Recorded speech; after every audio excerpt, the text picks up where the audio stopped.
I want to thank you guys for tuning in to the Bootz Sports Show. I'm your host, Uncle Bootz, and the Dallas Cowboys improved their record to 5-4, still all alone, sitting atop the NFC East Division by defeating the Minnesota Vikings by a score of 27-23, behind mostly the arm of Tony Romo. And for all of you fans of football, fans of the Cowboys, because I saw the tweets when Tony Romo threw that interception with about 4 minutes and 30 seconds left to go in that game. I read your tweets. I saw your Facebook posts. And I heard all the consternation and all the negativity that surrounds Tony Romo by the unfaithful fan. But it would be Tony Romo to the rescue. We'll talk about that a little bit. But before we get into that, the first thing I want you guys to know is, first of all, I appreciate every view, every like, every subscribe, every comment, plus, minus, pro Dallas, against Dallas.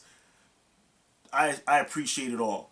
To take the time to listen to this video. Before we get into it, once again, let's get into...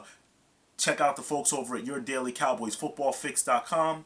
You can read a host of articles and also watch this video in its entirety, as well as the Silver and Blue Report.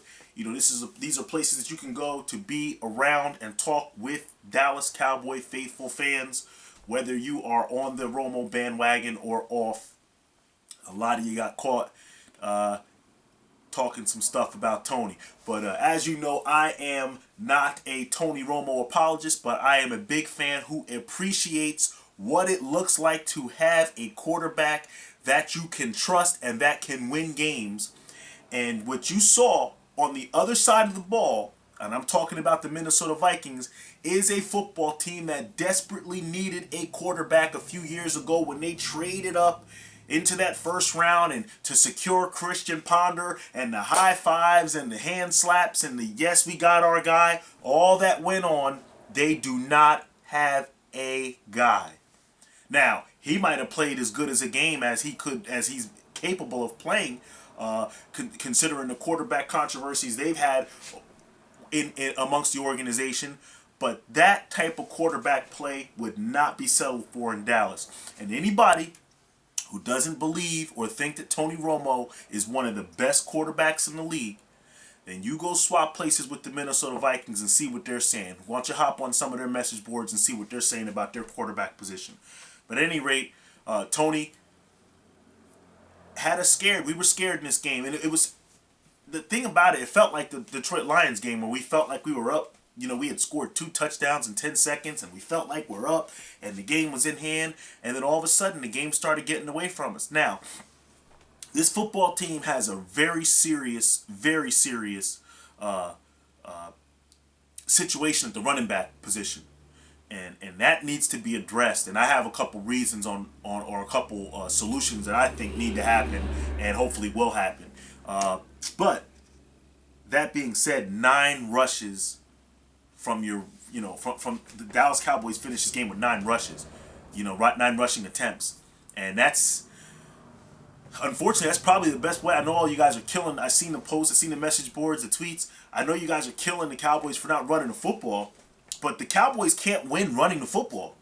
We will not be a successful football team running the football, not with the collection of running backs that we have, whether it be Philip Tanner, DeMarco Murray, or Lance Dunbar. These guys are just not good enough to get it done, and they haven't been good enough. They can't be relied on. They've turned the ball over.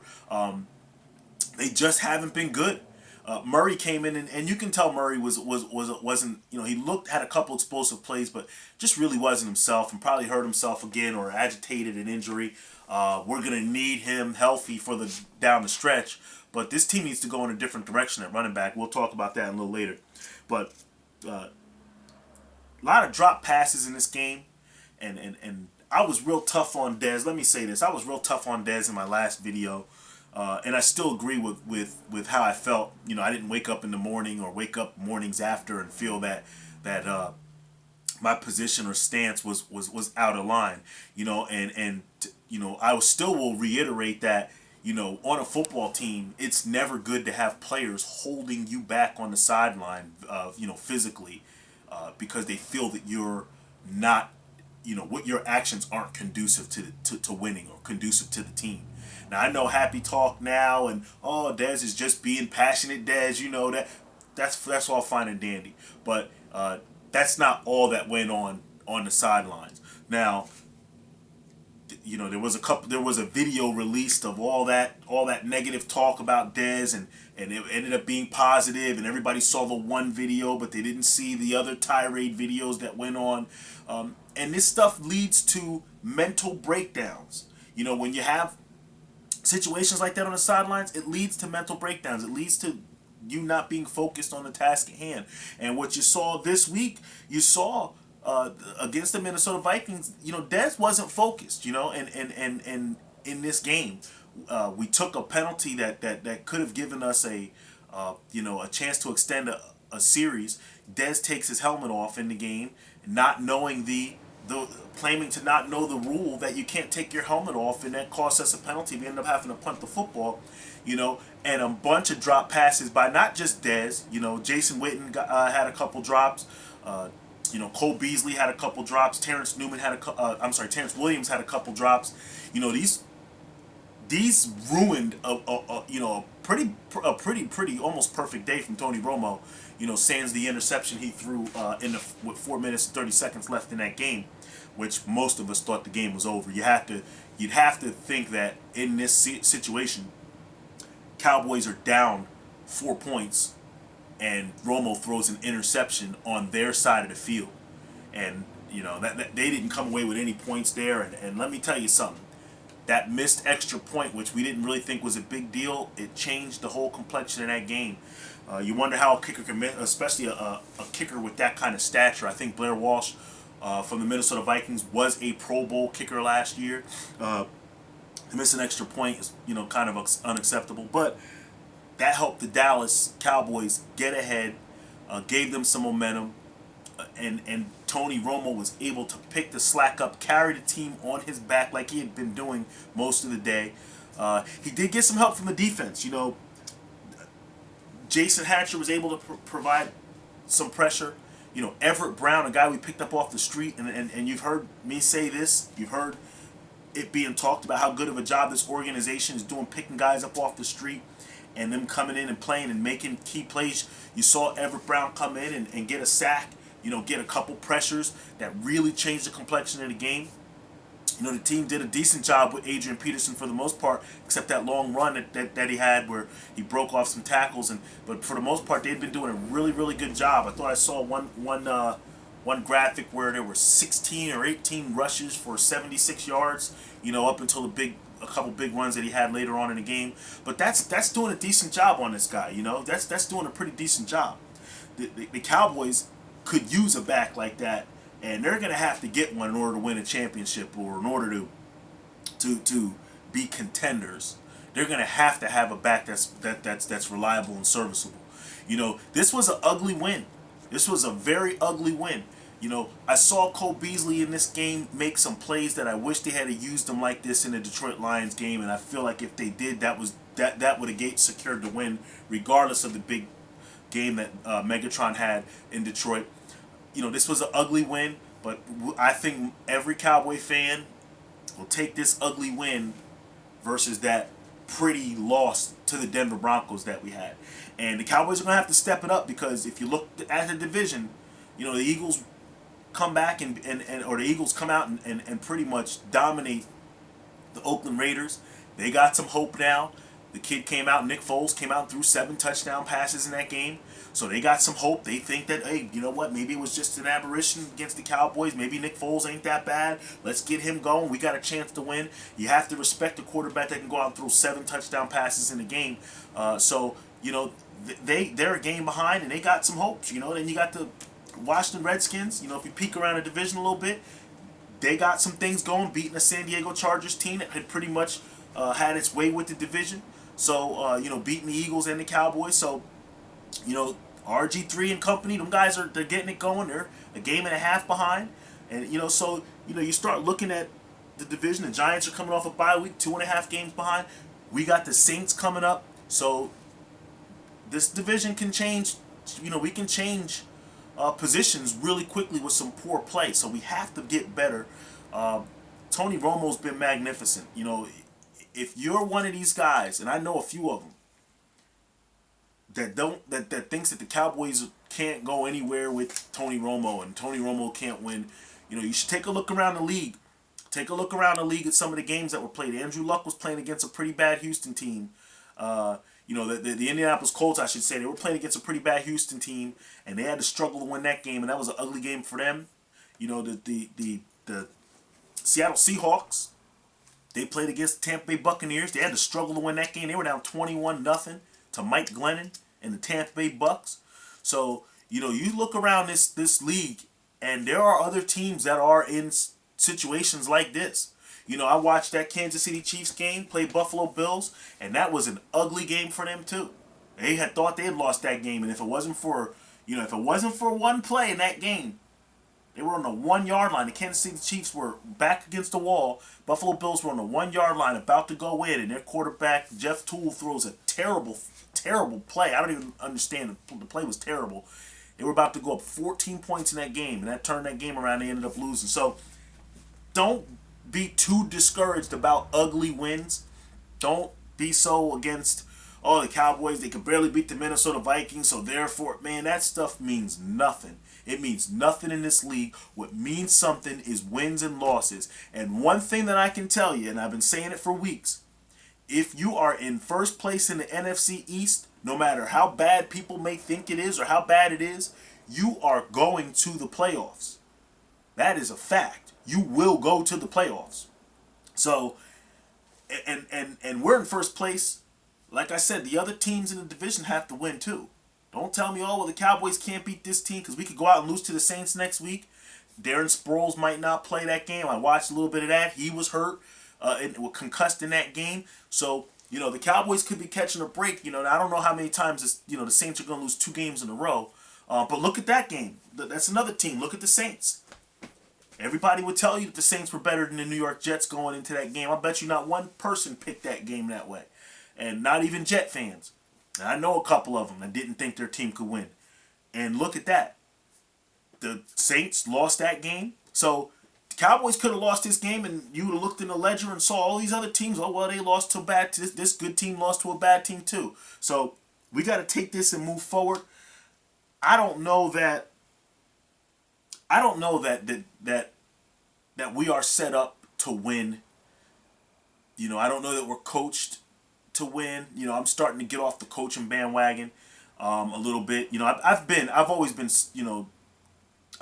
been real critical of Jason Garrett and his staff. You know, the talent pool, they're good at that. They've been bringing in some talent. But as far as the schematics and the X's and O's on the field, I just don't think they're doing a good job of coaching it up out there. I feel like coaching lost us the game. I feel like it lost us the game last week. Schematically, we lost that game. You know, we have talent, you know, to go out there. Megatron ain't going out there catching 329 yards every single week. So there's no reason why he had to do it against our defense. But scheme-wise, that allowed him to do that. So this team needs to get better quickly, though. They do. We'll have to block it better. We have to rush the passer back better. You know, we are playing these games without DeMarcus Ware, and it's probably a good thing. You hope he's available this week. You hope that he can go out against the Saints. You hope DeMarco Murray's a little bit better shape, and our run-to-pass distribution is a little bit better, you know, because we're going to need to be able to control the clock, and we're starting to lose the time of possession in some of these games that we're struggling in. So some good things that I saw out on the field, because yes, there was some good things even in an ugly game. Jason Witten had a phenomenal day. He seems to have always been there for Tony. Tony's fail-safe, if you will. You know, big-time game, over 100 yards, a touchdown. That's what you like to see. They decided not to double Jason Witten every single play like he's been doubled the last couple games, and you see what happens when those guys aren't doubled. I thought Brandon Carr and Orlando Scandrick were phenomenal, man. I mean, I know there was a play of 15 yards somewhere where Brandon Carr didn't get over on a crossing route, kept the drive going. Those guys were fantastic. Scandrick, I mean, the Cowboys, we laughed at them a couple years ago when they re-upped Scandrick and gave him a $25 or $28 million contract to be a nickel guy, and then you draft Claiborne, you bring in Brandon Carr. Scandrick might be that guy that can play outside. I mean, that guy has come through for this team, and he can play outside and inside. And you hope that when Claiborne comes back, they can use that versatility, and match up with key matchups because Scandrick's really playing well. Jason Hatcher, he's playing well. I got this weird thing about Jason Hatcher, and I was gonna look up the numbers on this, but Jason Hatcher's obviously going to be in the final year of his contract, and everyone keeps saying, we got to sign Hatch, we got to sign Hatch, we got to sign Hatch. I wonder what the organization's stance is on Henry Melton. And I know that that's a guy that's going to be a free agent next year. He'll be coming off of a torn ACL. But he's a younger player. And he has about the same career that Jason Hatcher has had. Rod Marinelli has familiarity with Henry Melton, and if you're going to give a big, if you're going to give a bunch of money to a defensive tackle, if you're going to give a boatload of money to him, you probably want to pick up 5 years, 6 years, whatever you want to pick up, because you get a younger player who can probably give you similar numbers. So it'll be interesting to see how they'll attack that, because Jason Hatcher has been a guy who's going to get his money.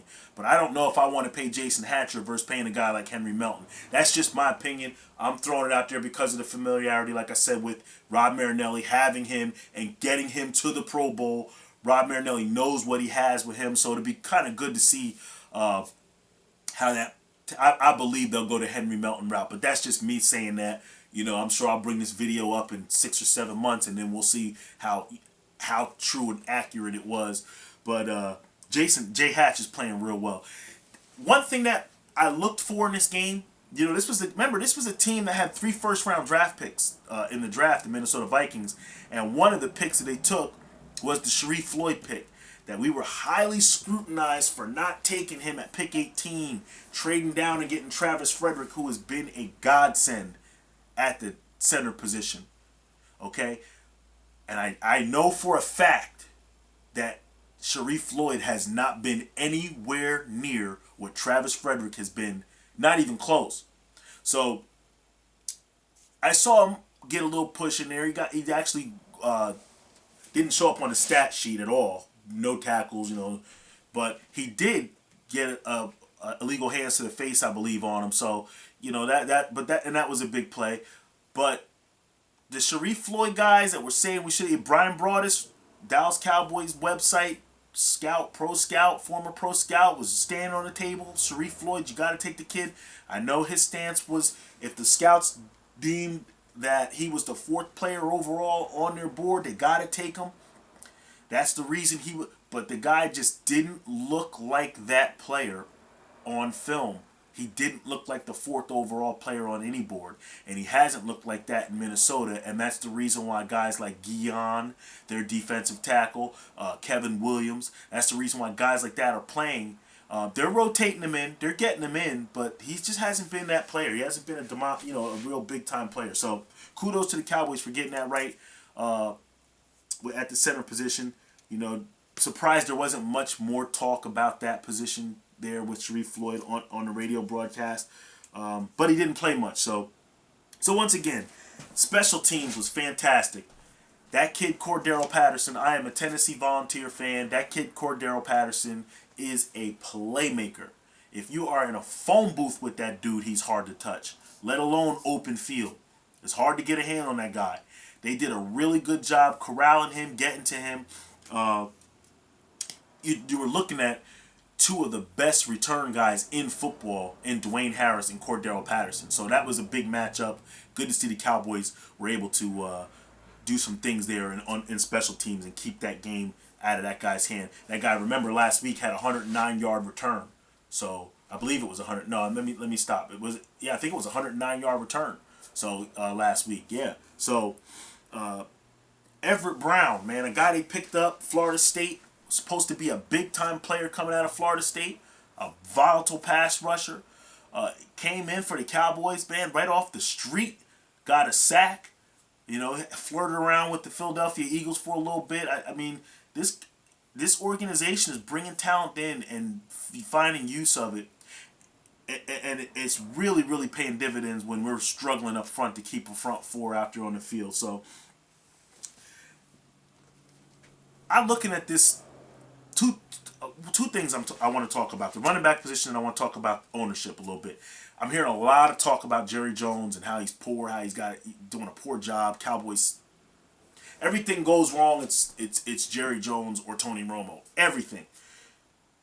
But under the same breath, everybody keeps saying how talented the Cowboys are. So they're saying that Jerry Jones got to go because he's done a poor job.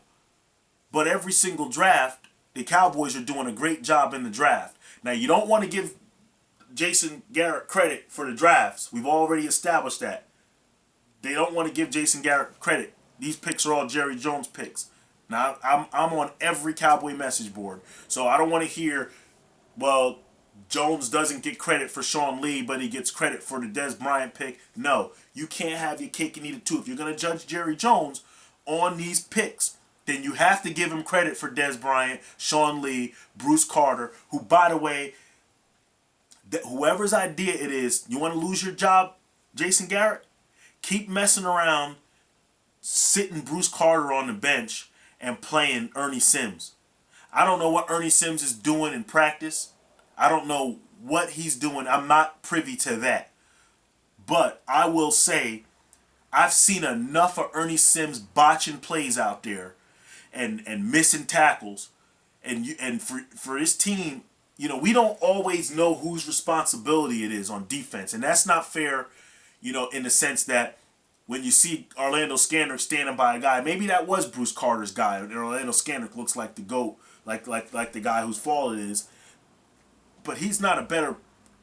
Ernie Sims isn't a better player than Bruce Carter. It shows up on film every single time you guys tinker with this. And it allowed our defense to look bad and almost give up a game because Bruce Carter wasn't on the field. So let's keep Bruce Carter on the field as much as possible. I don't mind rotating in Ernie Sims, but Bruce Carter's a better player. Any fool can see that. So I don't know why the Cowboys can't see it. But going back to my Jerry Jones point. Jerry Jones, you can say whatever you want about one playoff win in 17 years. You can say whatever you want. But you have to tell me or you have to express the fact that you can't say all the good picks are Jason Garrett's picks and he's done a great job drafting and all the bad picks are Jerry Jones picks. Like, I don't do that. It's a collective group. I think they're losing games because coaching has been poor. That's why Jerry Jones is losing games. Now, if you want to tell me he's brought in some bad coaches and that's on him, then you can hang that on him.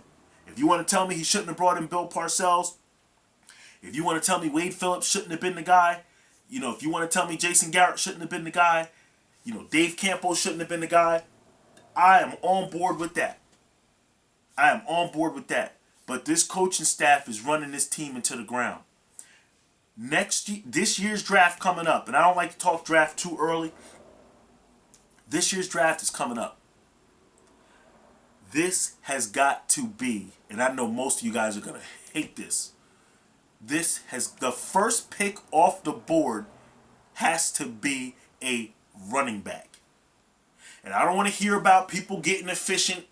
Oh, you can get a running back in the third round and you can do this and the running backs are about to be phased out the league. You can play that DeMarco Murray third round back if you want. You can play that and try to get the economy back if you want. Because those guys come with a lot of red flags. DeMarco Murray's red flag, let's face it, when he came out of college, the reason why he was there in the third, everybody said first round talent, but he doesn't stay. You can't play and make plays if you're on the shelf, if you're on the bench, if you're in the ice tub. You can't make the club in the tub. You've heard it all. All the phrases we've heard, the football phrases, we've heard them. So this guy has been that. He lived up to his billing. DeMarco Murray has been everything that we thought or that most people thought he would be, is an injured back who's never there when you need him. So if you want that in the third round, then draft that again. Draft a guy who's got first round talent but can't stay on the field. Get me a guy who plays through injury and who's effective, because every back's hurt. Arian Foster, people will arguably tell you, is the best back in the league. He's hurt. He's been hurt. He'll always be hurt. Backs get hurt. Adrian Peterson is playing with a hamstring injury. He's been playing with it for weeks now. Backs get hurt. So, get me the best of the backs that are going to get hurt. Get me Gurley from Georgia. Get me T.Y. Yeldon. Get me from Alabama. Give me the kid from Baylor, C. Strunk. Give me these kids. First round. Don't get cute. Because another season's going to go by, guys. And Tony Romo does not have a 1,000-yard back, and he won't this year. Another season's going to go by. And in how many seasons are we going to say, we've just failed to get this guy? It's so reminiscent of what Dan Marino had to go through. They just failed to get him a back.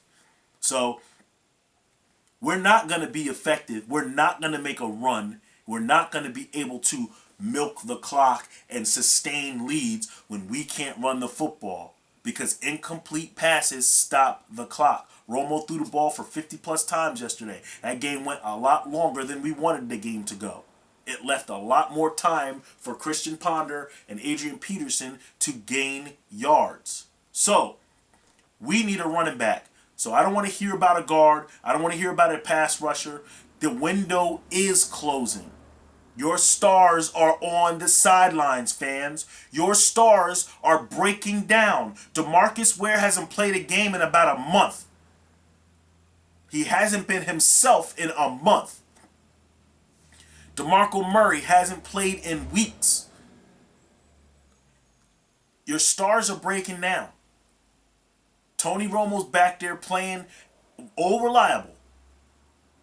Getting up off the ground, grimacing in pain, taking the next snap, getting guys to the line, hustling, hurry up, hurry up.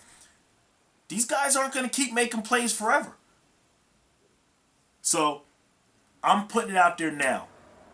The Cowboys need to draft a running back in the first round. Let me know what you think. Let me know what your comments are. Let me know how you feel about this in the comment section. Definitely subscribe to my page. Definitely, I do it for you guys. So any ideas, any thoughts you guys have, I don't care what they are. I try to get that right out to you. So, thanks for tuning in. I'm out of here, Cowboy Nation. Enjoy this ugly victory. Enjoy it. Enjoy it. Enjoy it. Let's hope we look better. We got the Saints coming up, and I don't think it's going to get any prettier. So, Cowboy Nation, enjoy this. I'm out of here.